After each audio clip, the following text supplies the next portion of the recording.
सदाशिवसमारम्भां शङ्कराचार्यमध्यमाम्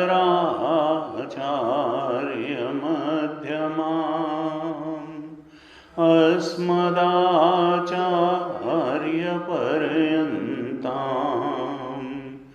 वन्दे गुरुपरम्पराम्। अज्ञानतिमिरान्धस्य ज्ञानाञ्जनशलाकया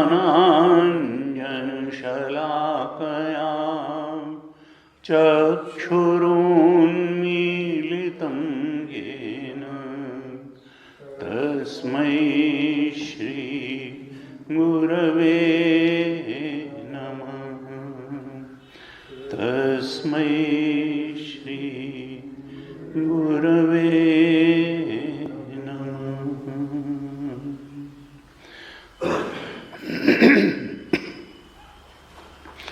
10वें श्लोक से थोड़ा पाठ करते हैं, फिर चर्चा करते हैं। दोहराइएगा।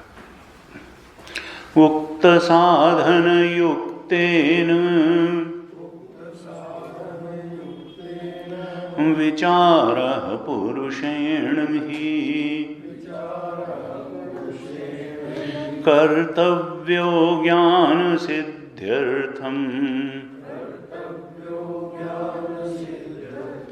आत्मनः शुभमिच्छता नोत्पद्यते विना ज्ञानम्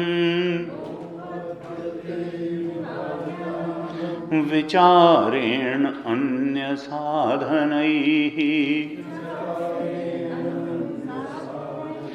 यथा पदार्थभानं हि प्रकाशेन विना क्वचित् कोऽहं कथमिदं जातं को वै कर्तास्य विद्यते उपादानं किमस्तीह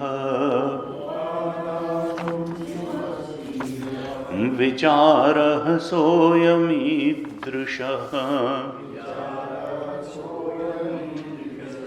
नाहं भूतगणो देहः नाहं चाक्षगणस्तथा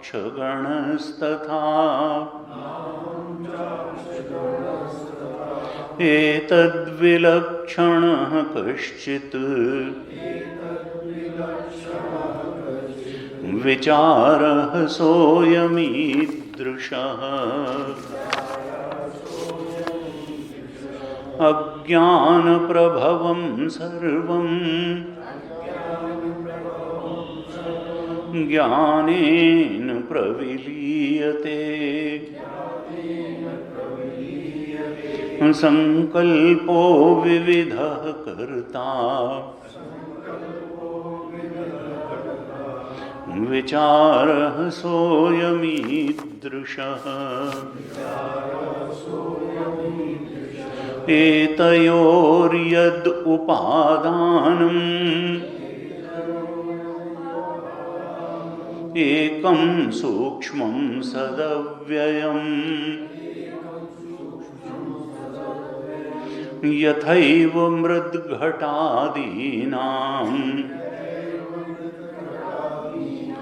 विचारः सोऽयमीदृशः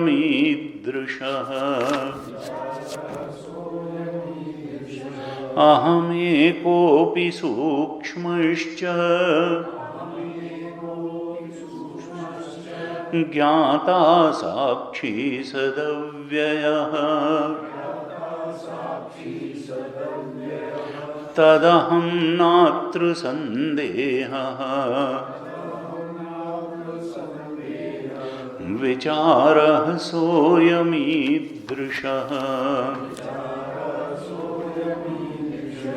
आत्मा विनिष्कलो ह्येकः देहो बहुभिरावृतः तयोरैक्यं प्रपश्यन्ति किमज्ञानमतः परम् आत्मा नियामकश्चान्तः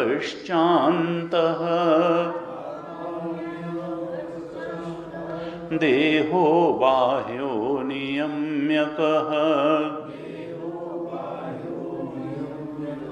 तयोरैक्यं प्रपश्यन्ति किमज्ञानमतः परम्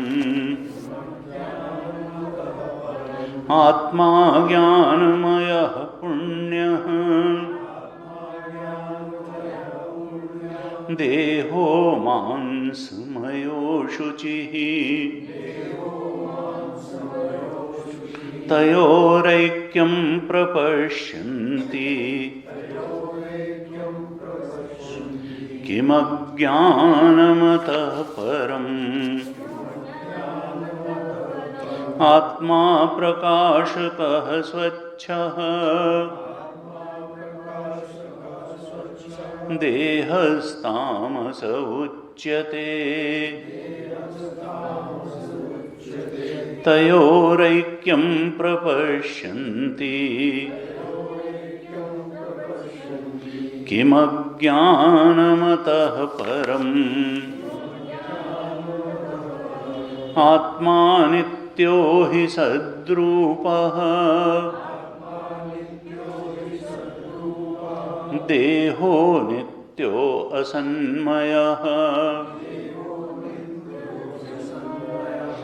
तयोरैक्यं प्रपश्यन्ति किमज्ञानमतः परम्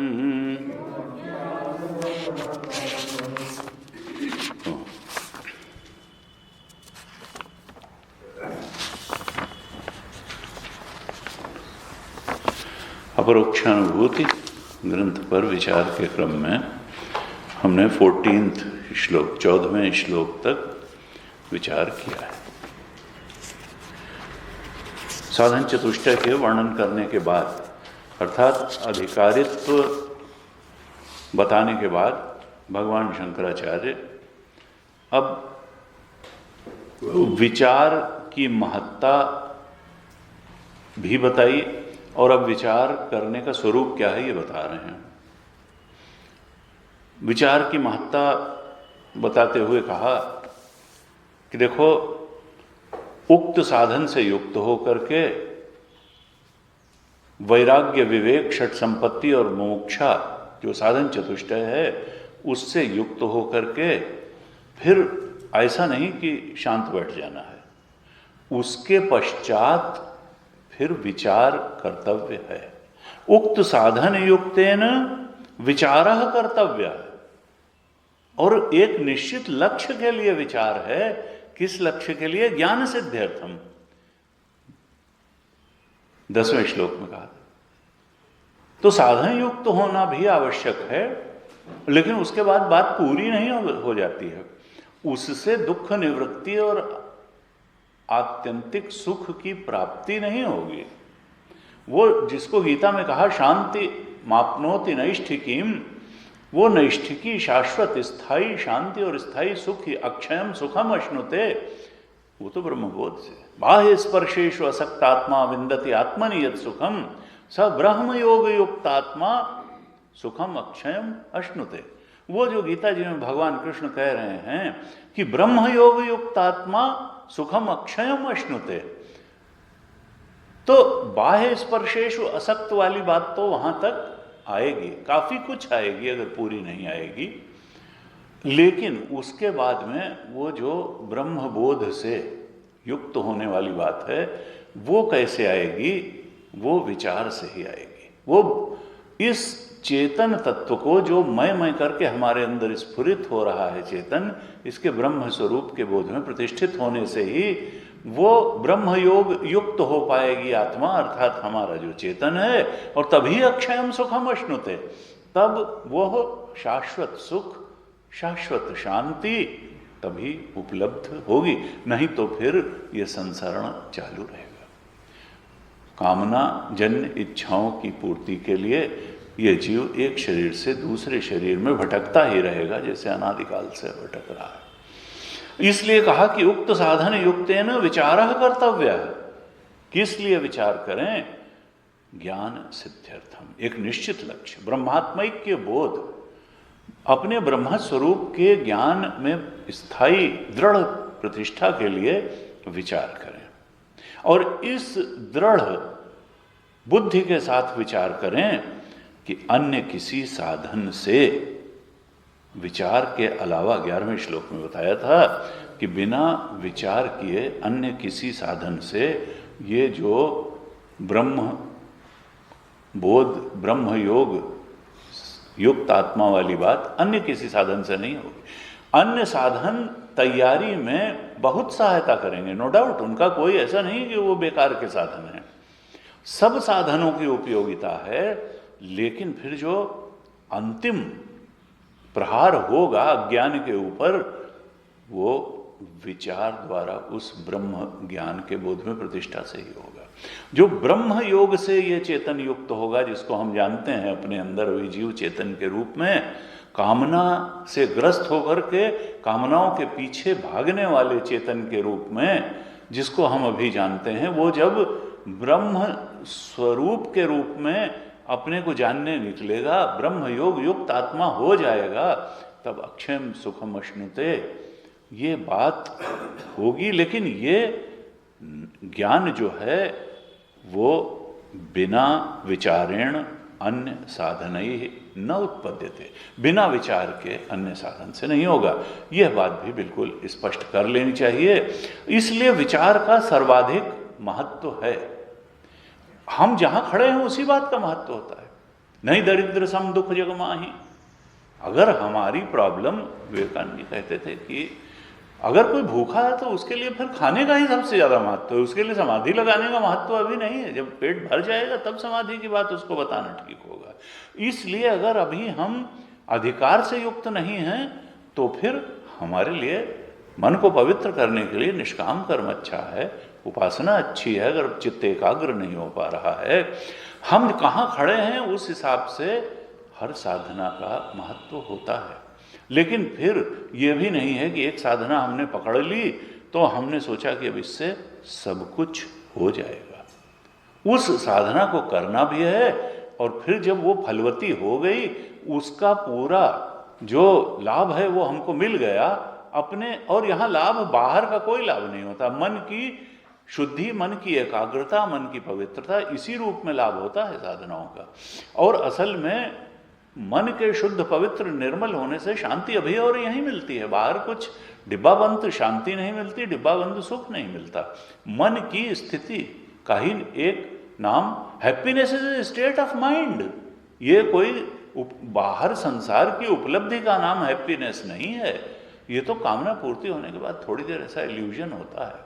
happiness is a state of mind. ये जो है, और स्टेट ऑफ माइंड भी क्या कहें, ये भी थोड़ा नीचे की बात है।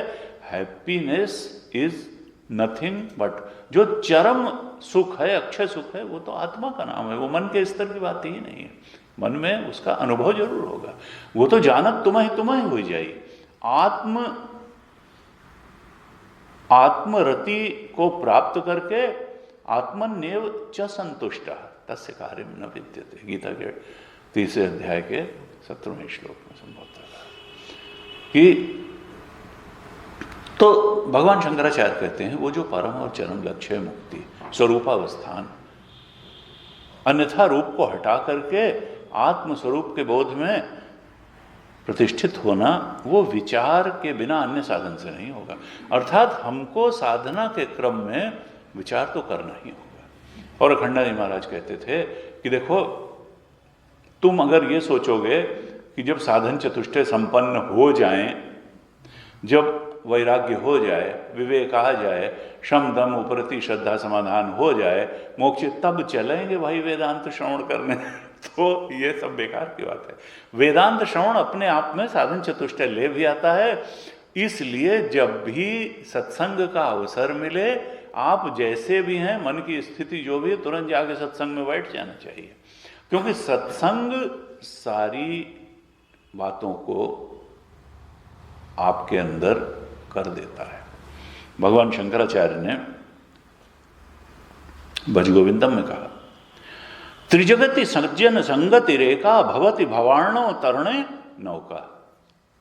तीनों लोकों में त्रिजगति सज्जन संगति ही एका, एक सत्संग ही। सज्जन संगति का मतलब क्या है? सत्संग। त्रिजगति सज्जन संगति ही एका भवति भवार्णो। ये जो भव अर्थात संसार का समुद्र है, इसको पार करने के लिए तीनों लोकों में जो नौका है वो सत्संग ही है।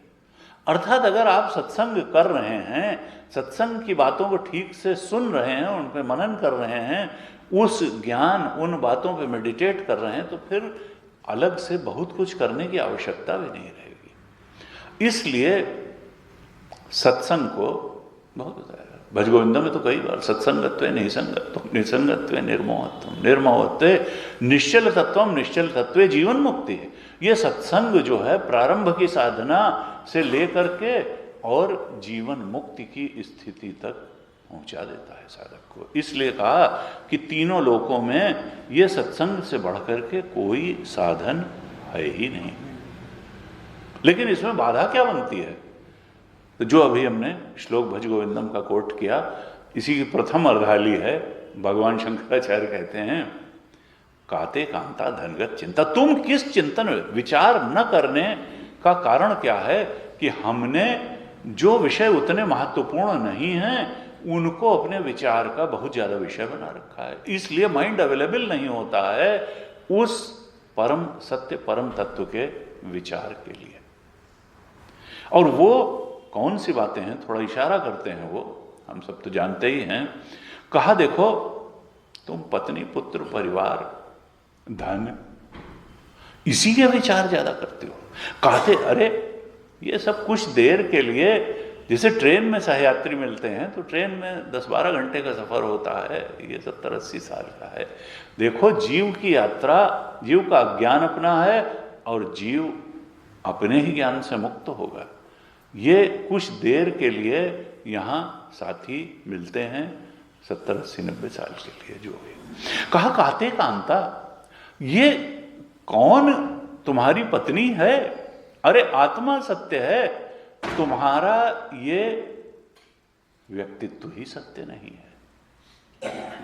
जीव का जीव से कोई संबंध नहीं होता है, शरीर का ही शरीर से संबंध होता है। जब तक ये शरीर है तब तक इसके संबंधी हैं। शरीर से शरीर के रिलेशन में ही कोई पिता है, कोई पुत्र है, कोई पत्नी है, कोई बहन है, कोई माँ है। शरीर का शरीर से संबंध होता है, सारे संबंध शरीर के हैं और शरीर तक हैं।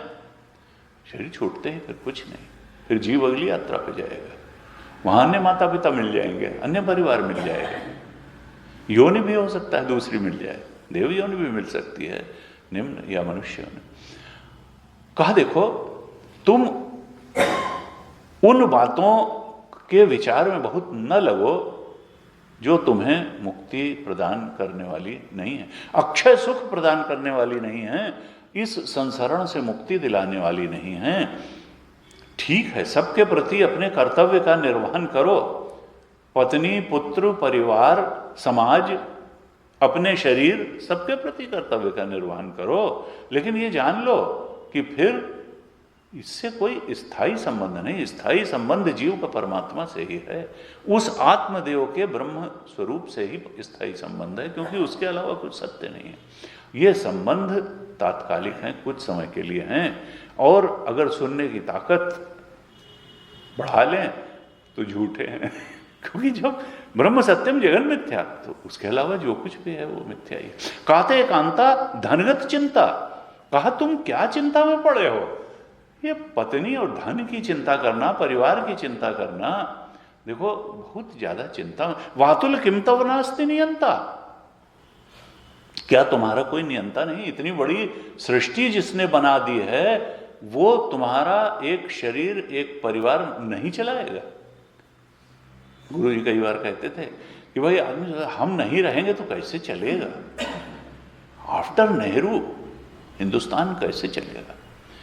आफ्टर इंदिरा गांधी, अब ये तो भारत एक एक निकलता चला आता है।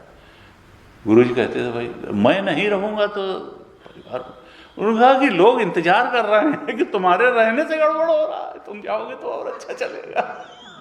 कई बार ये होता है कि लोग नहीं नहीं साहब सब गड़बड़ है, हम ही तो संभाले। उन्होंने कहा तुम कुछ नहीं संभालते तुम। तो कहा कि कहते कांता धनगत चिंता, भाई देखो बहुत चिंता मत करो, क्योंकि इस सृष्टि का एक नियंता है, वो तुम्हारा भी नियंता है, वो हर चीज देख रहा है, सिस्टम से चीजें चल रही हैं, चलती रहेंगी, परेशान मत हो। वो काम करो जिसको करने से भवति भवार्णो तरणे नौका, विचार करो, सत्संग करो, क्योंकि त्रिजगति सज्जन संगति रेखा भवति भवार्णो, सत्संग तो तुमको पार उतार देगा संसरण के। तो यहां 11वें श्लोक में कहा था न उत्पद्यते बिना ज्ञानम विचारेण अन्य साधन, बिल्कुल दृढ़ कर लो कि देखो विचार कर के बिना, कल हमने थोड़ा सा किया था कि देखो ये विचार ही विकार का भी कारण होता है, विचार ही विकार से मुक्ति का भी कारण होता है। विचार को अगर ठीक तरह से नहीं किया तो विकार के रूप में हमको परेशान करेगा, संसार में लगाएगा, और अगर ठीक तरह से कर दिया तो विकारों से मुक्ति करके आत्मबोध भी करा देगा। इसलिए विचार का बड़ा महत्व है। अभ्यास योग युक्तेन चेतसा नान्यगामिना परमम पुरुषम दिव्यम याति पार्थानुचिंतयन्, गीता ने कहा चिंतन ठीक कर लो अपना तो परमम पुरुषम दिव्यम तक पहुंच जाओगे। याति पार्थ अनुचिंतयन्, बार बार अच्छे ढंग से चिंतन करना अगर सीख जाओ तो आत्मबोध तुम्हें हो जाएगा, आत्मा के ब्रह्मत्व को जान लोगे। भगवान शंकराचार्य तो अपने हर ग्रंथ में बार बार ये बात दोहराते हैं। भजगोविंदम में कहते हैं ज्ञान विहीन सर्वमतेन भजति न मुक्तिम जन्म शतेन, ज्ञान से अगर इस आत्मा के ब्रह्मत्व का ज्ञान तुमको नहीं हुआ तो 100 जन्मों में भी तुम्हारी मुक्ति नहीं होगी। घ्राण पीडनम, तुम फेफड़े में हवा को चाहे जितने बार अंदर भरोगे और बाहर निकालोगे, भगवान शंकराचार्य कहते ठीक है ये प्राणायाम तुम करते रहो, आसन करते रहो जो हठ योग के हैं, प्रत्याहार, ये केवल यही जो है ये उपयोगी साधन है, शरीर को बलिष्ठ करते हैं, लेकिन तुम सोचो कि इससे मुक्ति हो जाएगी नहीं। ज्ञान तो तुमको ज्ञान विहीन जन्म शतेन, 100 जन्मों में भी अगर तुमने ठीक से विचार करके इस जीव के स्वरूप को नहीं समझा, देह के स्वरूप को नहीं समझा, संसार के स्वरूप को नहीं समझा तो फिर मुक्ति नहीं होगी। और उसी के पहले की अर्धाली में कहा कि कुरुते गंगा सागर गमनम। चाहे जितने बार तीर्थ यात्रा कराओगे, इलाहाबाद में भी कुंभ ना आया, उज्जैन में भी ना आया, नासिक में भी ना आया, नहाने से मुक्ति नहीं। कुरुते, अब कई बार तो परंपरागत धार्मिक लोगों को बड़ा, क्योंकि वहां पर तो कुंभ में जाइए तो बड़ा सा बोर्ड, मैं तो तब से देखता हूँ इलाहाबाद में रहने के 77 से, तो हमको याद ही है, बड़ा बड़ा लिखा, गंगे तव दर्शनात् मुक्ति है। हे गंगा, तुम्हारे दर्शन से ही मुक्ति हो जाती है। और यहाँ शंकराचार्य भगवान, उनको नहीं मालूम है इस संसार का स्वरूप, जीव का स्वरूप और ईश्वर का स्वरूप, और वो कहते हैं कि गंगे तब दर्शनात् मुक्ति नहीं, अगर गंगा सागर में जा करके डुबकी भी लगा जाओगे तो भजते न मुक्तिम जन्मशते। ठीक है, तीर्थ यात्रा का एक तीर्थ स्थल का प्रभाव होता है, वहाँ संत भी मिल सकते हैं, सत्संग होगा। कई बार तो संत लोग तीर्थ में केवल नहा लिया, अरे इतने साधु संत आए हैं किसी पंडाल में बैठ करके, अगर तुमने 4 अच्छी बातें नहीं सुनी और बस पिकनिक की तरीके से गए, देखो कितना बढ़िया है, और गंगा जी में संगम में डुबकी लगाई, नाव से भी गए, फिर उसके बाद में कहा कि भाई बनारस गए थे और गंगा नहाए आए, और उन्होंने कहा अच्छा और क्या है, उन्होंने कहा नहीं और तो, अरे कचौड़ी गली नहीं गए तो क्या देखा बनारस जाने को। उनका तुम कचौड़ी गली, कचौड़ी खाने गए थे कि वहाँ गंगा नहाने गए थे? नहीं, कचौड़ी गली जो है वो असली चीज है भाई, उसको तो कहा कि जो है ये कुरुते गंगा सागर गमनम व्रत परिपालन अथवा दानम। तुम व्रत करो अच्छी बात है, दान भी करो अच्छी बात है, लेकिन केवल व्रत करने, दान करने, गंगा सागर तीर्थ स्थल में जाने, इससे जो है ज्ञान वीना सर्वमतेन भजति न मुक्तिम जन्मशतेन, मुक्ति नहीं होगी। तो कहा न उत्पद्यते विना ज्ञानम विचारेण अन्य साधन। ये साधक तुम बिल्कुल इस बात को निश्चय कर लो कि बिना ठीक प्रकार से विचार किए, ज्ञान प्राप्त किए मुक्ति नहीं होगी। एक संत वो थोड़ा सा कटाक्ष कहें, मजाक कहें करते हुए कि भाई देखो हमारे यहाँ साधनाएं बताएं, उनका कुछ उपयोग भी है, अच्छा उपयोग है, नो डाउट, लेकिन देखो फेफड़े में हवा भरने से मुक्ति नहीं होगी, शरीर को मोड़ने तोड़ने से मुक्ति नहीं होगी, अर्थात आसन से, योगासन से मुक्ति नहीं होगी, और एक थैली में हाथ डाल करके जो गंदी उंगली है उसके लिए एक छेद होता है, उसको बाहर निकाल करके अंदर करने से भी मुक्ति नहीं होगी। अरे भाई तुम्हारे हाथ का पार्ट है, उसको इतना अछूत क्यों बना दिया है अपने ही उसमें, तो उसमें एक छेद भी बना देते हैं कि भाई ये वाली नहीं छूनी चाहिए उस पवित्र माला में, वो है तब जो है तब जा करके ठीक रहेगा। कहा नहीं, ये बाद में वो सब करते रहो अपने अपने अधिकारित्व के हिसाब से, लेकिन उसके बाद जो है ज्ञान विहीन सर्वमतेन भजते न मुक्तिम जन्मशतेन न उत्पद्यते विना ज्ञानम विचारेण अन्य साधन। विचार के अलावा अन्य साधन से मुक्ति नहीं होगी।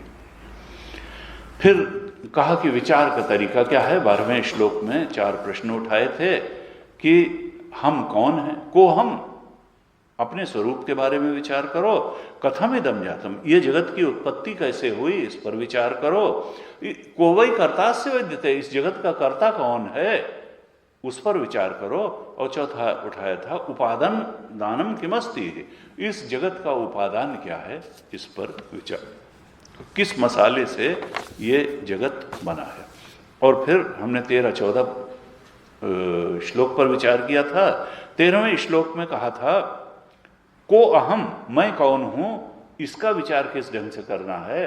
तो कहा न अहम भूत गण देह, मैं ये पंचभूत से बना हुआ देह नहीं हूं, न चाक्ष गणस तथा, न मैं ये सूक्ष्म शरीर हूं, न मैं इंद्रियां हूं, न मैं प्राण हूं, न मैं हूं, न मन हूं, न बुद्धि हूं। मैं सूक्ष्म शरीर भी नहीं हूं, अक्षगण भी नहीं हूं, और भूतगण अर्थात पंचभूत से बना हुआ ये स्थूल शरीर भी नहीं हूं, और मैं सूक्ष्म शरीर भी नहीं हूं, और इम्प्लाइड है कि कारण शरीर भी नहीं हूं। कारण शरीर का तो अज्ञान रूप ही है, वासना रूप है। न मैं वासना पुंज रूप अज्ञान रूप कारण शरीर हूं, न मैं 17 तत्वों से बना हुआ 5 ज्ञानेंद्रियों, 5 कर्मेंद्रियों, पंचप्राण, मन और बुद्धि से बना हुआ ये सूक्ष्म शरीर हूं, और न मैं स्थूल पंचभूतों से बना हुआ देह हूं। को अहम अपने स्वरूप का विचार करते हुए इस प्रकार से विचार करना है, 3 देह मैं नहीं हूं, ना हम भूतगण देहा, ना हम चाक्ष गणस्तथा, एतद विलक्षण कश्चित, मैं तो इन 3 देहों से अलग लक्षण, ये जो देह हैं ये तो संघात है। और वेदांत का है कि संघातस्य परार्थत्वात्, जो संघात होता है वो किसी और के लिए होता है। जोड़ जोड़ करके जो चीज बनाई जाती है, पुर्जे पुर्जे मिला करके जो चीज बनाई जाती है, वो पुर्जे पुर्जे से बनी हुई चीज के लिए वो चीज नहीं होती है, वो उसका इस्तेमाल करने वाले के लिए होती है। अगर कार पुर्जे पुर्जे करके बनाई गई है तो कार चलाने वाले के लिए है, कार ही कार का प्रयोजन नहीं है, कार के लिए कार नहीं है, कार कार के ओनर के लिए है। ये स्थूल शरीर पुर्जे पुर्जे तमाम अवयव हैं इसके, एक्सटर्नल ऑर्गन्स हैं, इंटरनल ऑर्गन्स हैं, और सूक्ष्म शरीर भी 17 तत्वों के संघात से बना हुआ है। ज्ञानेंद्रियां, कर्मेंद्रियां, प्राण, मन, बुद्धि, वो भी संघात है। और संघात परार्थत्वात्, संघात तो उसका इस्तेमाल करने वाले के लिए होता है। ये सूक्ष्म शरीर रूपी जो उपकरण है, जो व्हीकल है, ये भी व्हीकल के ओनर के लिए है, और हम उसके ओनर हैं। हालांकि हम अभी उस ओनर, चेतन इसका ओनर है, ये सब जड़ हैं, लेकिन हम उसको जीव चेतन के रूप में जानते हैं, हम इस व्हीकल के ओनर के रूप में अपने को जानते हैं। वेदांत कहते तुम इस एक व्हीकल के ओनर नहीं हो। ये जो अज्ञान या अनेक वासनाओं से मिला हुआ जो कारण शरीर है, न वो संघात तुम हो, न स्थूल हो, न सूक्ष्म हो, तुम तो इसके ओनर हो। लेकिन वो ओनर केवल इसी का ओनर नहीं है, वो इसका अधिष्ठान है, इसका प्रकाशक है, और प्रकाशक कभी प्रभावित नहीं होता। तुम प्रभावित हो जाते हो इससे, इसलिए तुम जीव बन जाते हो। अधिष्ठान कभी लिप्त नहीं होता, असंग, नित्य असंग रहता है। जैसे आकाश से दृष्टांत दिया जाता है, प्रकाशक का सूर्य, सूर्य किससे लिप्त होता है? सब चीज का प्रकाशक है। प्रकाशक जो है वो प्रभावित नहीं होता। और अधिष्ठान अपने अध्यस्त से कभी लिप्त नहीं होता है, आकाश किसी चीज से। तुम तो प्रकाशक, और वो जो चेतन है, तुम जब इससे लिप्त हो करके और इसको जानने लगते हो कि नहीं ये मैं और मेरा मानते हो, इस प्रकार से, तब फिर तुम जो है जीव चेतन बन जाते हो, संसरण वाले बन जाते हो, सुखी दुखी होने वाले, जन्मने मरने वाले बनते हो। कहा तुमको इस चेतन के वास्तविक स्वरूप को पहचानना होगा। तो पहली बात तो जीव के चेतन से ब्रह्म चेतन की यात्रा अभी आगे बताएंगे। कहा पहले तो तुम यही जान लो कि मैं ये देह नहीं हूं, मैं दृष्टा हूं, ये दृश्य कोटि में है। दृश्य जो है वो दृष्टा वही है जो दृश्य से असंग है। साक्षी सत्य है, जो साक्ष्य है वो सत्य नहीं होता है। साक्ष्य यद दृश्यम तद जडम तद मिथ्या। साक्ष्य सत्य नहीं, साक्षी सत्य है, दृष्टा सत्य है, दृश्य सत्य नहीं है। कहा एतद विलक्षण कश्चित, हम तो ये देह तो जड़ हैं, ये दृश्य हैं, ये जड़ हैं और ये मिथ्या हैं। मैं क्या हूं? मैं दृष्टा हूं, मैं सत्य हूं, चेतन हूं, और मैं, यही मेरा स्वरूप है। कहा ये जो अहम का विचार है वो देह से विलक्षण अपने चेतन स्वरूप का विचार है। फिर कहा कि देखो इसका उत्पत्ति कहां से हुई, ये अभी तक अहम के बारे में विचार कर रहे थे। देखिए तत् त्वम असि, उसका विचार भी तो यही है। तत् का, त्वम का मतलब है अहम पदार्थ का शोधन। ये अहम पदार्थ क्या है, मैं कौन हूं, को हम, यही तो त्वम पदार्थ का शोधन है। उसको पहले बताया त्वम पदार्थ शोधन। अब तत् को बता रहे हैं कि ये जो बाहर सब कुछ पसारा है संसार का है, ये तत् का स्वरूप क्या है। कहा ये जो जगत है, जो अहम से बाहर इदम है, जो कुछ, इसका स्वरूप पर विचार करो तो ये होगा कि अज्ञान प्रभवम सर्वम। ये सब क्यों बना? अज्ञान ही इसकी उत्पत्ति का कारण है। अज्ञान जब उत्पत्ति का कारण है तो ज्ञानेन प्रविलीयते, तो ज्ञान होने पर ये लीन हो जाएगा। संसार की उत्पत्ति का, जगत की उत्पत्ति का, सारे इदम की उत्पत्ति, अहम के स्वरूप पर विचार किया। अब इदम के स्वरूप पर विचार करते हुए कहते हैं अज्ञान प्रभवम सर्वम, 14वें श्लोक की पहली पंक्ति में, और ज्ञानेन प्रविलीयते। अगर अज्ञान से उत्पन्न हुआ है तो ज्ञान से इसकी लीनता हो जाएगी, ज्ञान से ये रह वह नहीं जाएगा, अर्थात सत्य बुद्धि नहीं रह जाएगी इसमें। फिर कहा कि ये किसके द्वारा बनाया गया है, इसका कर्ता कौन है, इदम संसार का कर्ता कौन है। देखिए अंदर से चल रहा है, तो अज्ञान ही सूक्ष्म शरीर का भी कर्ता है, कारण है, इसीलिए तो उसको कारण शरीर कहा जाता है, क्योंकि वो सूक्ष्म शरीर का भी कारण है और स्थूल शरीर का भी कारण है। इसीलिए अज्ञान को कहते हैं, आत्मज्ञान को, कारण शरीर। तो वो केवल इन सूक्ष्म और स्थूल शरीर का ही कारण नहीं है अज्ञान, वो बाहर सब कुछ का कारण है।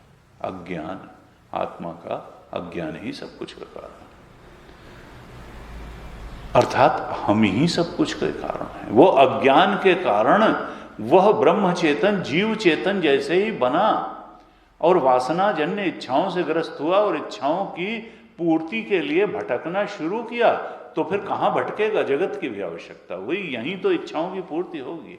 और देखिए कितनी मजेदार बात है कि वो चेतन था और जड़ को पाने के लिए परेशान हुआ, उसको जड़ से में तृप्ति दिखाई देने लगी। अरे चेतन, अगर जीव चेतन है तो उसकी तृप्ति परम चेतन को पाके होगी, अपने से नीचे की स्थिति मिथ्या को पा करके कभी कोई तृप्ति हुई। तो जीव की दौड़, तो अगर वो तृप्ति चाहता है, परम सुख चाहता है, तो परम चेतन को पा करके तो उसकी तृप्ति हो सकती है, जड़ को पाके। लेकिन नहीं, ये वासना कहती है, वासना जन्य इच्छाएं कहती हैं कि जड़ की प्राप्ति करो, जड़ में सुख है, जड़ जगत में सुख है। तो यहां जड़ जगत की उपलब्धियों के पीछे वह जीव चेतन वासना जन्य इच्छाओं से ग्रस्त होकर के कर्म में, अविद्या के बाद कामना और कर्म में गया। कर्म करने के लिए कर्म क्षेत्र चाहिए, तो फिर तो संसार की उत्पत्ति होगी, लेकिन उसका कारण हमारा अज्ञान ही है। अज्ञान जन्य कामनाएं हैं, कामना जन्य कर्म के लिए कोई स्थल चाहिए, इसलिए उस परम चेतन ने अनुग्रह करके एक रचई जग गुण बस जाके माया से इस जगत की रचना कर दी कि चलो भाई कर्म करो और जड़ को पापा करके खुश होने की कोशिश करो, और फिर दुखी हो, और इस तरह से संसारण चालू रहेगा। अब सुख मिलेगा, अब सुख मिलेगा, ये शरीर छूटेगा, अगले शरीर में यही काम शुरू हो जाएगा। कहा देखो संकल्प विविधा कर्ता, इसका कर्ता कौन है? इस अज्ञान प्रभवम सर्वम तो है, फिर 14वें श्लोक की दूसरी पंक्ति में कर्ता के बारे में कहते हैं कौन है कर्ता? तो कहा देखो असल में तुम ही इसके कर्ता हो, तुम्हारी अज्ञान जन्य कामनाएं ही इसकी कर्ता हैं। न जीवों के पास आत्म चेतन का, अपने ब्रह्म चेतन का अज्ञान होता, न अज्ञान जन्य कामनाएं होती, न कामना जन्य कर्म और कर्म जन्य परिस्थितियों का भोग करने के लिए वो कर्म करता, और काहे को जगत की रचना होती। तो कहा देखो जीवों, समष्टि जीवों की वासनाएं ही वास्तव में जगत की कर्ता हैं। भगवान तो आप्त काम है, उसको जगत की रचना करने की कोई जरूरत नहीं है, उसकी कोई इच्छा नहीं है, लेकिन जीवों की, समष्टि जीवों की इच्छाओं को पूरा करने के लिए चूंकि संसार जगत की आवश्यकता है, इसलिए वह ईश्वर जगत की रचना कर देता है। लेकिन उसका जो मूल है वो ब्रह्म में नहीं है, ईश्वर में नहीं, वो आप्त काम है।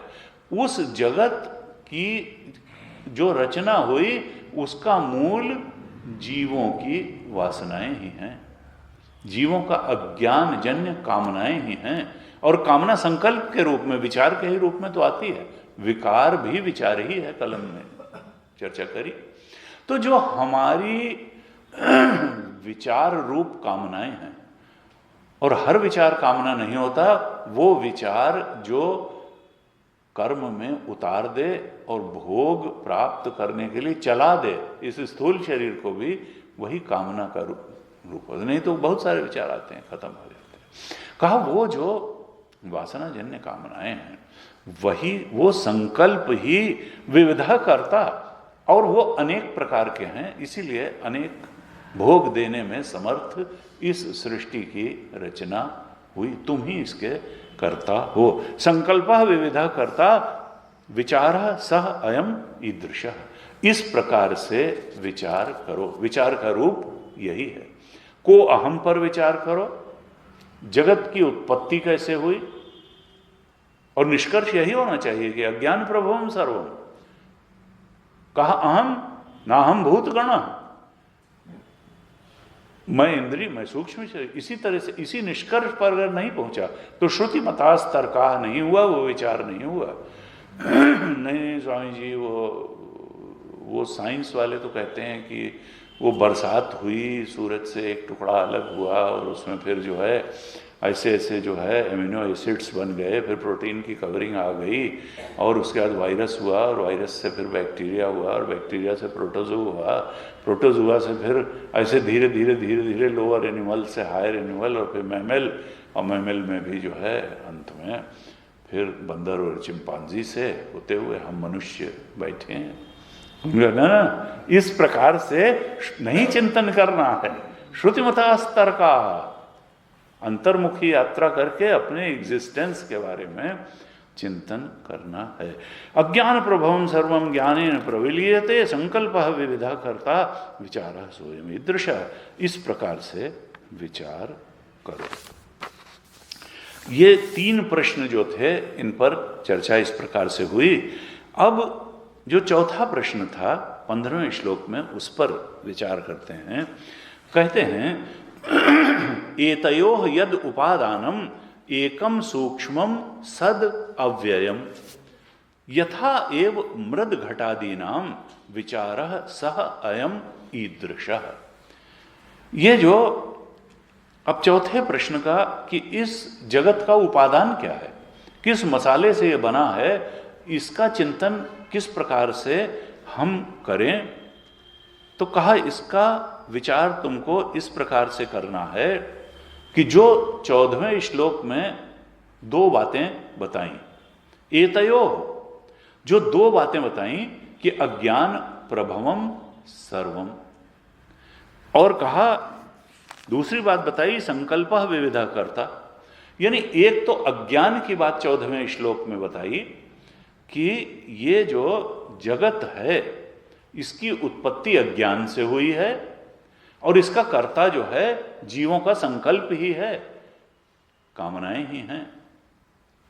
तो अज्ञान और संकल्प, अज्ञान को जगत का कर्ता बताया और अज्ञान को जगत की उत्पत्ति का कारण बताया, और संकल्प को जगत का कर्ता बताया।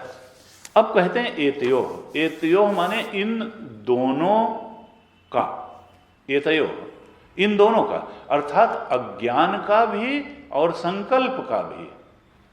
अज्ञान और संकल्प, जो अज्ञान जो प्रभवम सर्वम, जिसके कारण जगत की उत्पत्ति हुई, जो जगत उत्पत्ति का कारण है, और संकल्प जो जगत का कर्ता है। एतयोः इन दोनों का, अज्ञान और संकल्प दोनों का उपादान, दोनों का मसाला एक ही है।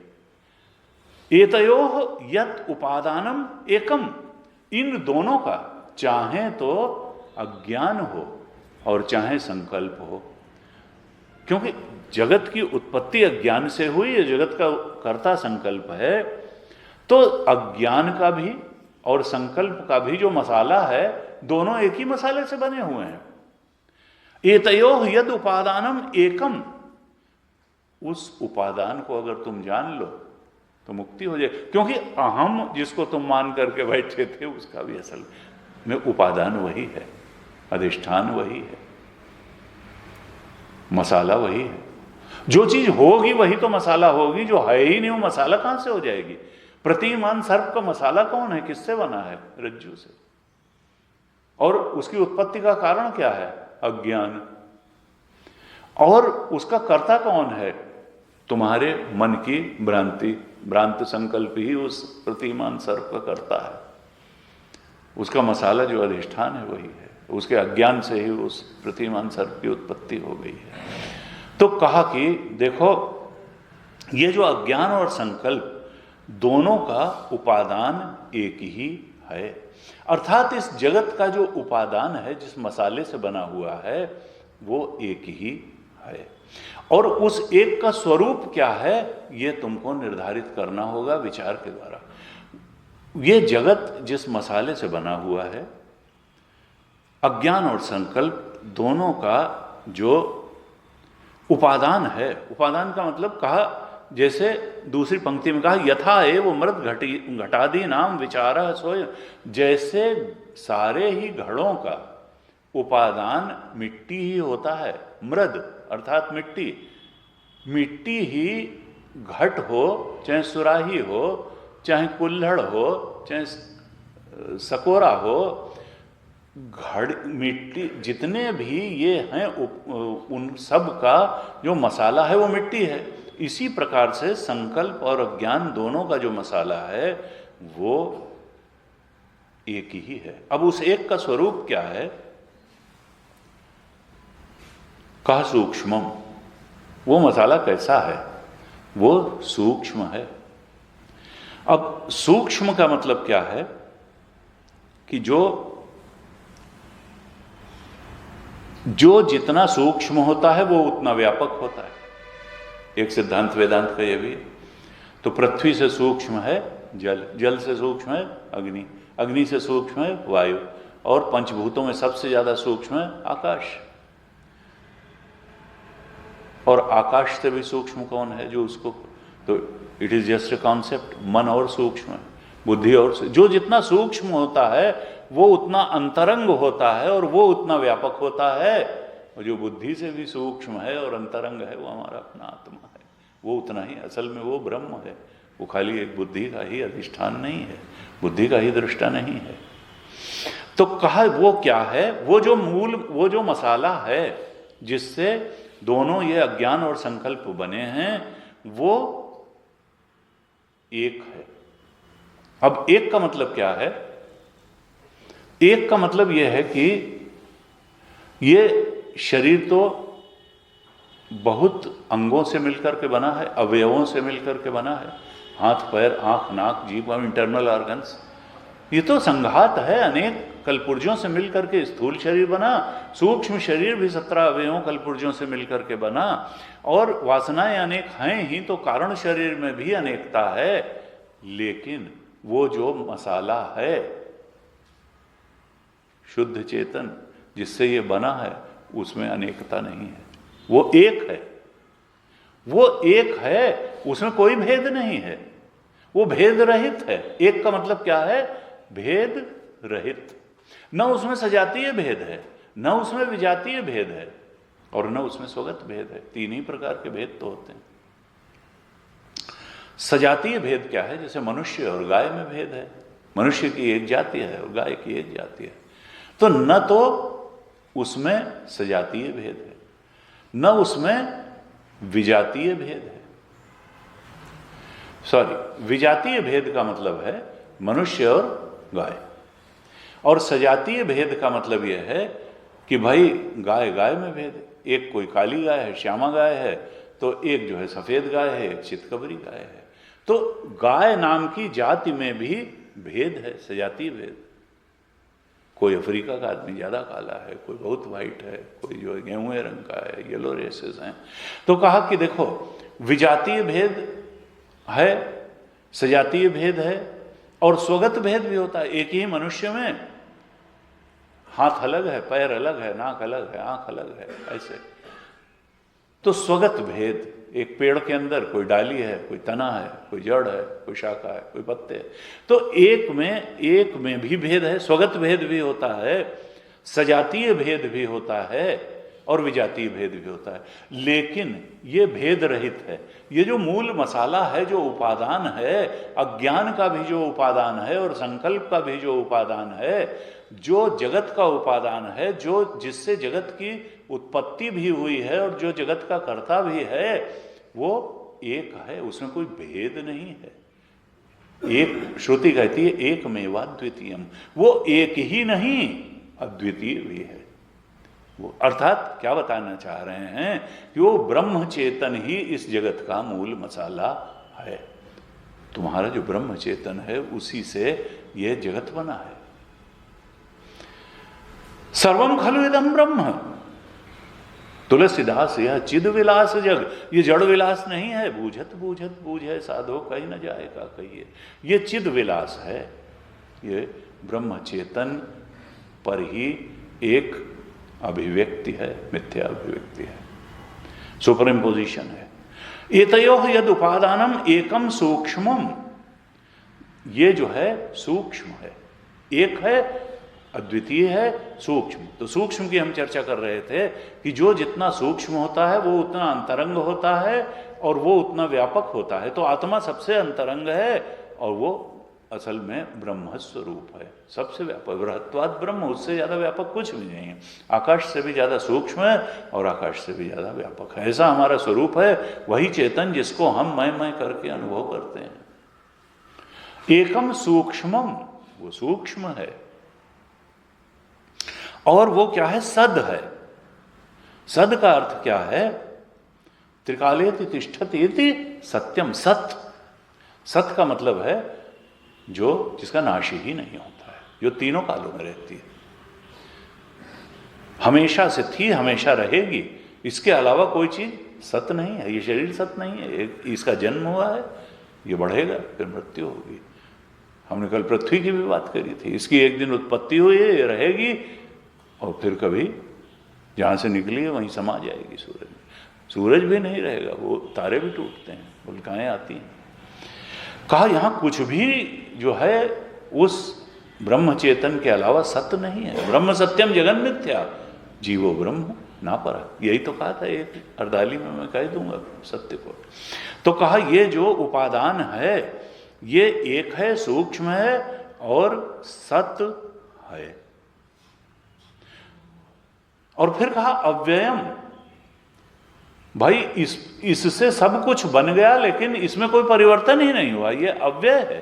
बिना परिवर्तित हुए ही ये जीव भी बन गया ब्रह्मचेतन और ये जगत भी बन गया।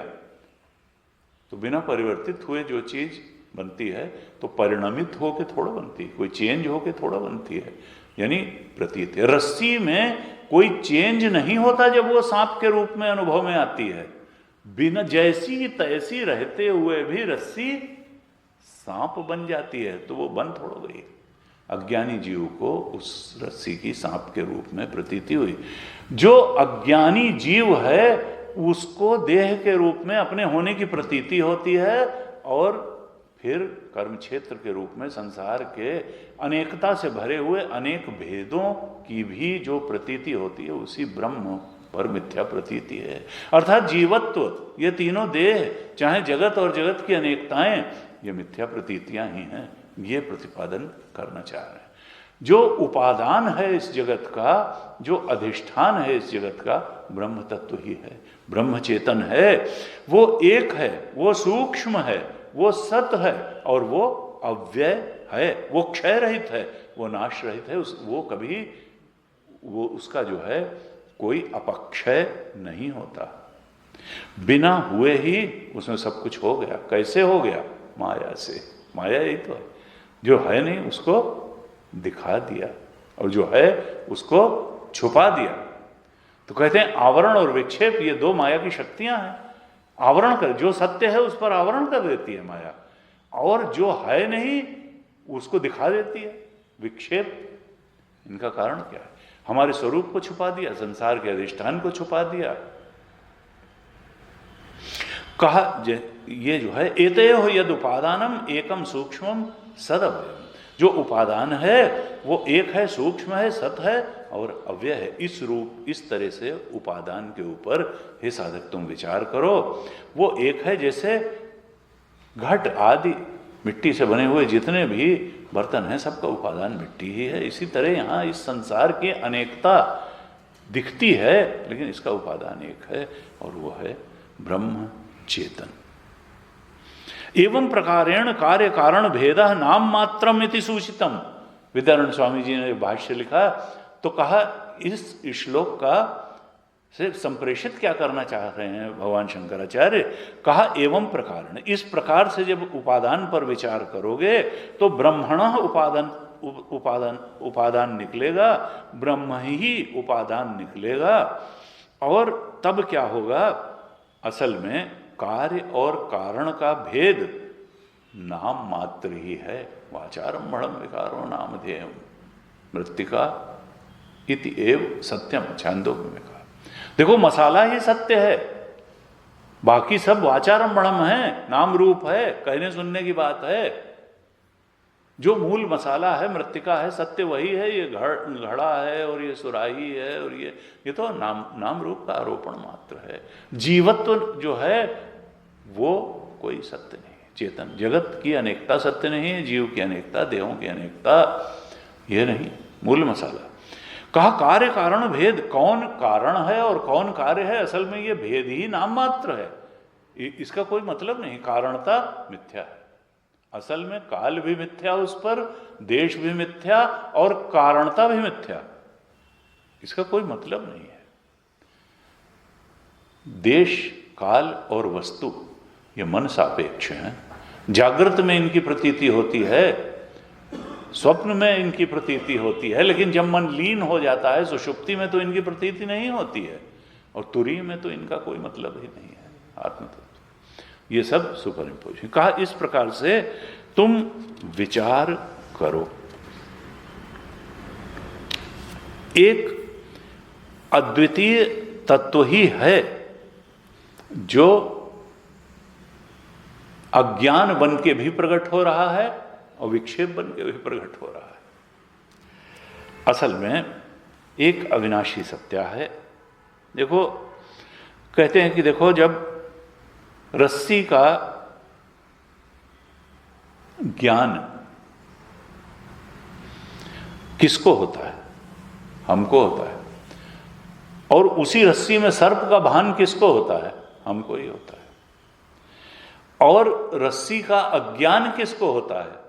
हमको ही होता है। उस एक में ही ये तीनों बातें भासती हैं। रस्सी का अज्ञान भी हम चेतन को ही होता है। रस्सी में सर्प का जो प्रतीति है, भान है, वो भी हमको ही होती है। और फिर रस्सी का उस प्रतीति जिस अज्ञान के कारण हो रही थी सर्प की, उस अज्ञान जन्य भान की निवृत्ति जिस ज्ञान से होती है वो ज्ञान भी हमको ही होता है। अर्थात ज्ञान, अज्ञान और प्रतीति तीनों का अधिष्ठान तो एक ही है और वो हम हैं। जगत की प्रतीति भी हमको हो रही है, आत्मा का ज्ञान भी हम ही को होगा और अज्ञान भी का अधिष्ठान भी वही है। मजे की बात यह है कि ज्ञान अज्ञान का अधिष्ठान है। अज्ञानेन आवृतम ज्ञानम तेन मोह्यन्ति जन्तवः। ये ज्ञान को अज्ञान कैसे आवृत? लेकिन यही तो जो है सुनो तात यह अकथ कहानी, समुझत बने न जाए बखानी। अरे भाई ज्ञान को अज्ञान कैसे आवृत कर लेगा? लेकिन कर रखा है। जड़ चेतन है, चेतन में जड़ की ग्रंथि तमाम प्रकाशवत। अंधकार और उजाले का मेल हो नहीं सकता, लेकिन अब हुआ पड़ा है तो क्या करें, अब उसको मिटाना तो पड़ेगा। कहा देखो ये संकल्प और ज्ञान एक को ही हैं।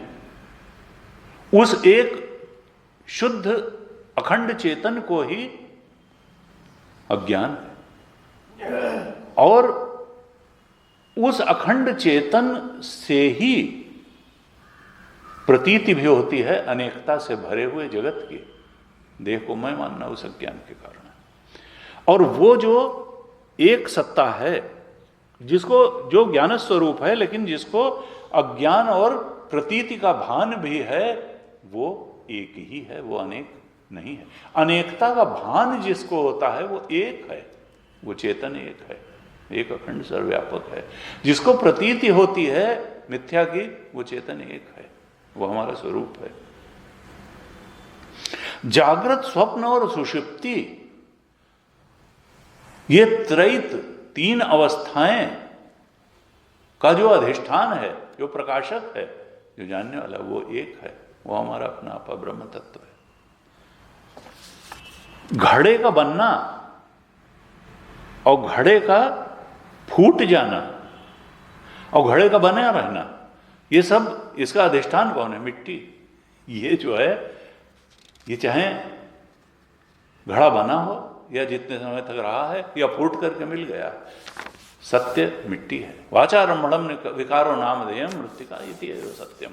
इसी प्रकार से ये जगत रहे तो भी इसका अधिष्ठान चेतन है, ये बना तो भी इसका सदैव सौम्य इदम अग्रे आसीत एकम एव अद्वितीयम। यही तो तत्वमसि में छांदोग्य उपनिषद में कहा कि वो एकमेव अद्वितीयम था। सदैव इस जगत का जो मसाला है, पहले जो होगा वो इसी से बनेगा, वो तत्व ही था।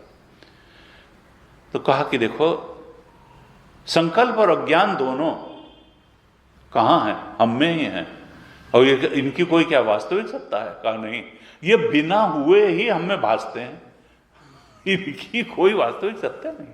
अज्ञान की कोई ज्ञान ही वास्तविक सत्ता है। अज्ञान और उसी ज्ञान से भासते हैं जो हमारा स्वरूप है। अज्ञान और संकल्प बिना हुए ही हमें ही भासते हैं, ये इनकी स्थिति है। और वो जगत की उत्पत्ति का कारण बने हुए हैं, जीव की उत्पत्ति का कारण बने हुए हैं। संकल्प ही उसका कर्ता बना हुआ है, अज्ञान से ही सब ऐसे होता है। अब 16वें श्लोक में कहते हैं अहम एकोपि। अब ये इस प्रकरण का, विचार के प्रकरण का को पूरा कर रहे हैं यहां 16वें श्लोक में, क्योंकि 12वें में विचार की महत्ता बताई थी। 13, 14, 15 में 4 प्रश्नों के उत्तर दिए। को अहम, ये जगत का कर्ता कौन है, जगत का उपादान कौन है और जगत का कारण कौन है, ये बता दिया। अब इसको समाप्त कर रहे हैं। और समाप्त क्या कर रहे हैं? चूंकि तत्व विचार जो होता है वो मैं से, अपने से शुरू होता है। तो अब एक बार में फिर अहम के स्वरूप पर विचार करके और उसके ब्रह्मत्व को प्रतिष्ठित कर रहे हैं 16वें श्लोक में। फिर से लौट करके, क्योंकि अपने परेशानी तो हमको है, दुख तो हमको है, संसरण से तो हम परेशान हैं, उलझन हमको होती है, भटकाव हमको होता है, दुख हमको होता है। तो इसलिए अहम को ही तृप्ति देने के लिए तो जगत है। ज्यादा महत्वपूर्ण कौन है? अहम। तो अहम का स्वरूप का विचार करने से ही तत्व विचार प्रारंभ होता है। इसलिए अहम के स्वरूप को एक बार फिर 16वें श्लोक में स्पष्ट करते हैं। कहते हैं अहम एकः अपि, मैं एक हूं, इस बात को जान लो। तुम ये स्थूल देह जिसमें अवयव इतने हैं, तुम अनेक अवयवों वाले स्थूल शरीर नहीं हो, तुम अनेक अवयवों वाले सूक्ष्म शरीर नहीं हो, तुम अनेक वासनाओं वाले कारण शरीर नहीं हो, तुम एक हो। तुम भेद रहित हो। एक का मतलब जिसमें भेद ही नहीं, तुम भेद रहित हो। अहम एकः अपि, और फिर वही करीब करीब हैं जो अभी जगत के संदर्भ में जो शब्द आए थे 15वें श्लोक में, वही कहते हैं सूक्ष्म। ये जो अहम तत्व है ये सूक्ष्म है, और जो सूक्ष्म होगा वो स्थूल से नहीं पकड़ा जाएगा। देखिए कोई स्थूल चीज है, इसको हमने हाथ से पकड़ लिया क्योंकि ये स्थूल शरीर है, स्थूल चीज को पकड़ लिया। स्थूल को इससे सूक्ष्म इंद्रिय होती है, इंद्रिय पकड़ लेती है कि शरीर में कैसा है, शरीर में कुछ गड़बड़ी है कि शरीर ठीक है। तो इंद्रिय सूक्ष्म है तो इंद्रिय ने स्थूल को, स्थूल शरीर की स्थिति को इंद्रिय पकड़ लेती है, और इंद्रिय की भी स्थिति को मन पकड़ लेता है क्योंकि वो ज्यादा सूक्ष्म है। मन की भी स्थिति को बुद्धि पकड़ लेती है क्योंकि वो मन से भी सूक्ष्म है, और जो इंद्रिय से भी सूक्ष्म है वो हमारा अपना आपा है, चेतन है। इधर वाला उधर को नहीं पकड़ सकता है। स्थूल शरीर इंद्रिय को नहीं पकड़ सकती है, इंद्रिय मन को नहीं पकड़ सकती है, वो अपने से स्थूल को पकड़ सकती है। मन बुद्धि को नहीं पकड़ सकता है और बुद्धि चेतन को नहीं पकड़ सकती है। यानी इसीलिए कहते हैं, श्रुति ने भी कहा कि जो चेतन है वो मनो वांग अगोचर है, यानी मन और बुद्धि द्वारा उस चेतन को नहीं पकड़ा जा सकता है, इंद्रिय द्वारा भी नहीं। इसलिए जैसे हम संसार को जान लेते हैं मन बुद्धि मन और इंद्रियों से, वैसे हम चेतन को कभी नहीं जान सकते हैं। वो हो करके ही उसको जाना जा सकता है, क्योंकि स्थूल सूक्ष्म को नहीं जान सकता, नहीं पा सकता है। सोई जानत तुम देहु जनाई, और जानत तुम्हें तुम्हें हो जाई। तस्यैष आत्मा विवृणुते तनुन स्वाम, आत्मस्वरूप हो करके ही आत्मा को जाना जा सकता है। बुद्धि जैसे तमाम विषयों को जानती है, वैसे आत्मा को विषय के रूप में नहीं जाना जा सकता है। इसीलिए कहा कि जो कहता है अविज्ञातम विजानता, जो कहता है मैं जानता हूं वो नहीं जानता, और जो कहता है मैं नहीं जानता हूं, क्योंकि बुद्धि से नहीं हुआ। मतलब यही है कि जो कहता है मैं जान गया, अरे बुद्धि से उसको नहीं जाना जा सकता है। अविज्ञान जो कहता है नहीं जानता हूं। कहा हम एका अपि, मैं एक हूं, कोई भेद नहीं है चेतन में, और सूक्ष्म हूं, वो सबसे अंतरंग है, सबसे व्यापक है, और वो मनो वांग अगोचर है। ज्ञाता, देखिए ज्ञेय तो जड़ होता है, जो ज्ञेय जहां जहां तक दृश्य ही ज्ञेय होता है, और जो जानने वाला तत्व है वो तो हमेशा चेतन होता है। जो ज्ञेय है वो जड़ है, और जो ज्ञाता है वो चेतन है। और ये हमारा स्वरूप क्या है? ज्ञाता। हम चेतन स्वरूप हैं, चेतन ही जानता है, और जो जानी जाने वाली चीज है वो जड़ होती है। इदम जड़ है, अहम चेतन है, अहम ज्ञाता है। ये अहम एक है, ये सूक्ष्म है, ये ज्ञाता है, अर्थात चेतन है, चेतन स्वरूप है, और साक्षी है। साक्षी का मतलब क्या है कि बुद्धि अगर किसी चीज को जानने की कोशिश करती है तो वो कैसे जान सकती है? उसको जानने के लिए इंद्रियां भी चाहिए, स्थूल शरीर, और तब वो संसार के विषयों को जानेगी। अर्थात उसको जानने के लिए इंद्रिय और गोलक की आवश्यकता है।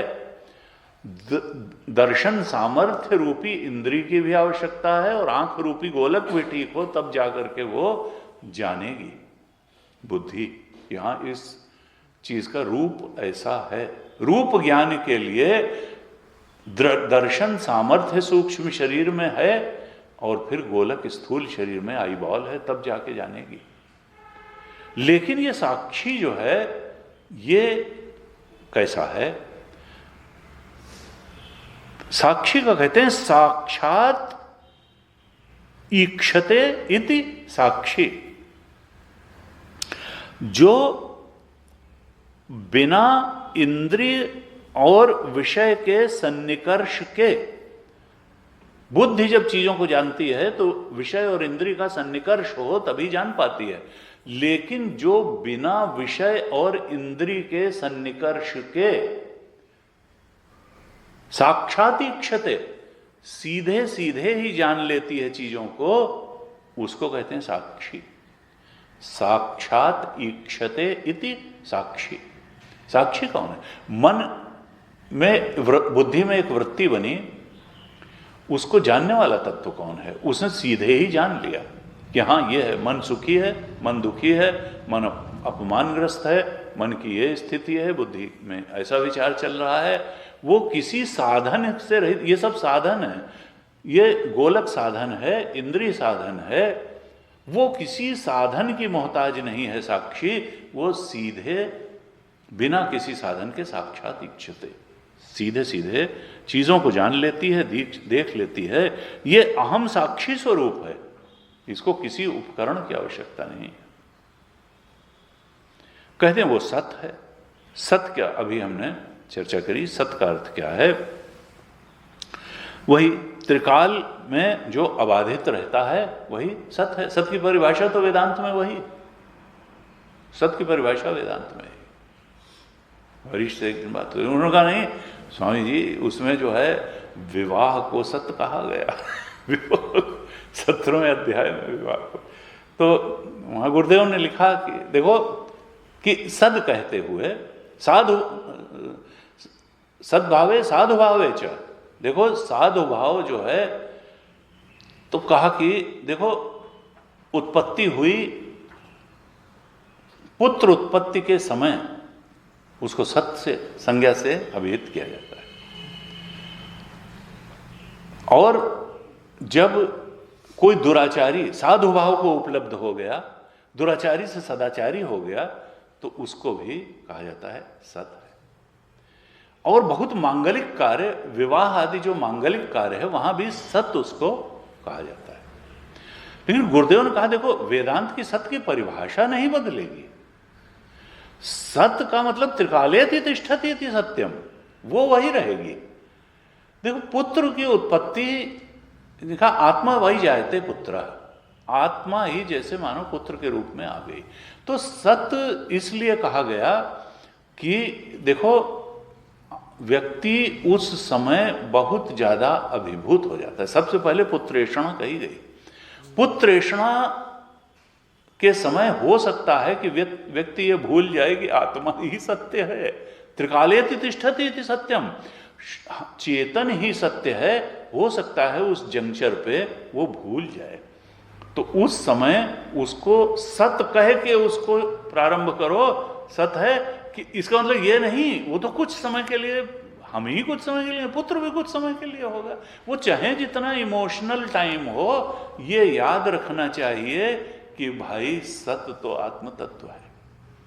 वो साधु असाधु से साधु बनना, दुराचारी से सदाचारी बनना बहुत अच्छी बात है, लेकिन उसके बाद भी बहुत बात अभी बाकी है, विचार तो बाकी है। इसलिए सत कह के, लेकिन याद रखो तब भी कि अभी सत कुछ और है जिसको पाना है। विवाह बहुत अच्छी बात है, जनरेशन उससे चलती है, तमाम सारी समाज व्यवस्था है। गुरु जी कहते थे नहीं, उड़िया बाबा एक जगह गए तो वहां पर आर्य समाजी लोगों का गांव था, और उन्होंने कहा वेदांती आ गया, तो उन्होंने कहा यहाँ तो अब रात बितानी, पहले तो ये था नहीं कि जाओ होटल में, कहा क्या करें रात में भूखे ही सोना पड़ेगा। तो उन्होंने कहा तुम क्या मानते हो, गृहस्थ बड़े हैं कि सन्यासी? उन्होंने कहा अब क्या बताएं, गृहस्थ तो हमारे माँ बाप हैं, तो माँ बाप से बढ़ करके कौन होता है। उन्होंने कहा तुम बहुत अच्छे आदमी, आओ रुको भोजन करो। तो उन्होंने कहा कि गृहस्थ तो हमारे माँ बाप। उन्होंने कहा भाई यहाँ पर बहुत ज्ञान बगाड़ने की जरूरत नहीं है। तो इसी तरह कहा कि देखो विवाह हर चीज की अपनी उपयोगिता है, नेचर में कोई चीज गलत नहीं है। हम जब उसका दुरुपयोग करते हैं तो वो गलत हो जाती है। शरणानंद जी कहते हैं परमात्मा की बनाई कोई चीज जो है, न काम गलत है, न क्रोध गलत है, न लोभ गलत है, न मोह गलत है। हम जब उसको सही पोजीशन में नहीं रख पाते, उसकी क्या सीमाएं हैं और क्या उपयोग है, सही उपयोग न करने के कारण हमारी वो फिर बजाय मुक्ति के वो बंधन का कारण बन जाता है। तो कहा कि देखो सत्य उस समय भी याद रखना चाहिए कि त्रिकालेति तिष्ठति। यहां कहा जो अहम का स्वरूप है वो सत है।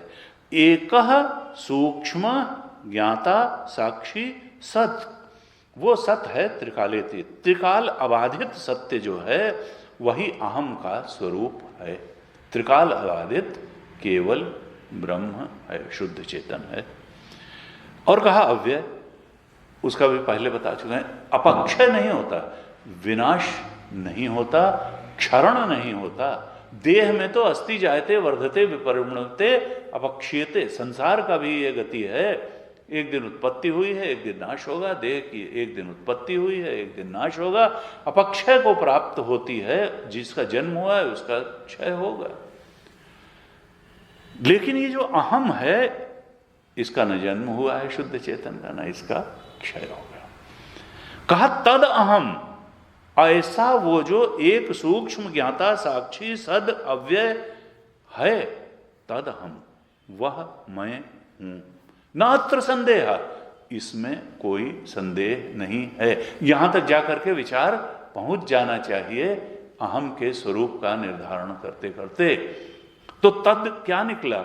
ये एक सूक्ष्म ज्ञाता साक्षी सद अव्यय, इसको एक शब्द में अगर कहें तो ब्रह्म चेतन ही कहेंगे। तद का अर्थ क्या निकला? ब्रह्म चेतन। अहम ब्रह्मास्मि, यही इसका अर्थ निकलने वाला है। अहम का स्वरूप क्या है? ब्रह्म स्वरूप है, क्योंकि वही एक है, सूक्ष्म है, ज्ञाता है, साक्षी है, सद है, अव्यय है। वो ब्रह्म चेतन ही हमारा। ये अहम का स्वरूप क्या निकलेगा? तद अहम, तद ब्रह्म अहम, तद एक सूक्ष्म ज्ञाता साक्षी सद अव्यय का मतलब ब्रह्म। अहम ब्रह्मास्मि, तद अहम, नात्र संदेह, इसमें कोई संदेह नहीं। विचार सह अहम अहम अयम ईदृश, इस प्रकार से विचार होना चाहिए। अर्थात जो द्वैत का भ्रम ज्ञान है, क्या कहना चाह रहे हैं? इसका विचार का निष्कर्ष क्या निकला कि द्वैत का जो ज्ञान है वो भ्रम ज्ञान है। जो द्वैत का भ्रम ज्ञान है, उस भ्रम ज्ञान की निवृत्ति अपनी अद्वितीयता के ज्ञान से ही होगी। जब हम अपने को अद्वितीय तत्व, ब्रह्म तत्व के रूप में पहचानेंगे अपने आपा को, अहम को, तब ये द्वैत भ्रम की पूरी तरह से निवृत्ति होगी। और दुख की भी नहीं। जितना दुख है, अज्ञान विजृंभितम सर्वम, मांडूक्य में भाष्य में ये लिखा था कि द्वैत जो है उसके कारण दुख है। अपनी अद्वितीयता के ज्ञान से जो भ्रम, द्वैत के भ्रम की निवृत्ति हो जाएगी। इस प्रकार से ये 16वें श्लोक में कहा कि देखो हम क्या हैं? हम साक्षी स्वरूप हैं। और जब इस साक्षी के ब्रह्म स्वरूप को हम जान लेते हैं कि साक्षी केवल इस बुद्धि की वृत्तियों का ही साक्षी नहीं है, ये ब्रह्म स्वरूप है। जैसे ही साक्षी के ब्रह्म स्वरूप को हम जानते हैं, तो हम अहम ब्रह्मास्मि के बोध में प्रतिष्ठित होते हैं और उस एक ब्रह्म तत्व को जानते ही देश काल वस्तु सब बाधित हो जाते हैं। ये सुपर इम्पोजिशन हो जाते हैं, ये प्रतीति मात्र रह जाते हैं। द्वैत का जो ब्रह्म ज्ञान है उसकी निवृत्ति हो जाती है। साक्षी जो है उसके अद्वितीयत्व का प्रतिपादन ब्रह्म विचार का यही लक्ष्य है, तत्व विचार का यही लक्ष्य है।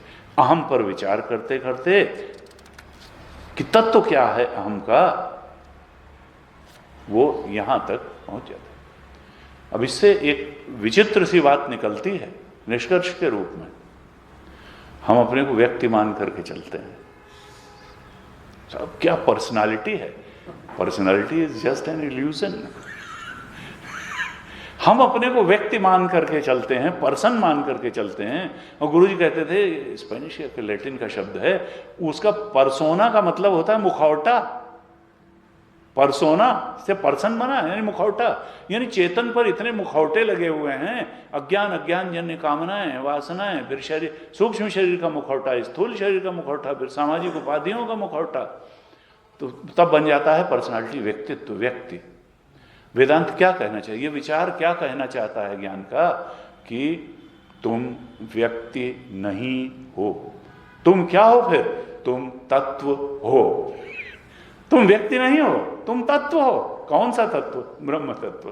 कहते हैं जब हम अपने को व्यक्ति नहीं तत्व के रूप में पहचानते हैं, सारा झगड़ा ही खत्म हो जाता है। क्योंकि व्यक्ति व्यक्ति का ही तो झगड़ा है, तत्व के साथ क्या झगड़ा होगा। तो इसका कहां पे जाकर के स्ट्राइक होता है कि तुम देखो, व्यक्ति जो है ये मान्यता है, तत्व असलियत है। तुम तत्व हो, तत्व विचार करके तुम अपने अस्तित्व को तत्व के रूप में जान लो, स्वीकार कर लो, पहचान लो, उसमें स्थित हो जाओ और ये व्यक्ति से छुटकारा पा लो। तुम इंडिविजुअल नहीं हो, तुम तत्व हो, तुम व्यक्ति नहीं, तत्व। आज ओम पूर्णमदः पूर्णमिदं पूर्णात् पूर्णमुदच्यते पूर्णस्य पूर्णमादाय पूर्णमेवावशिष्यते। ओम शांति शांति शांति। हरि ओम। श्री गुरुभ्यो नमः। हरि ओम।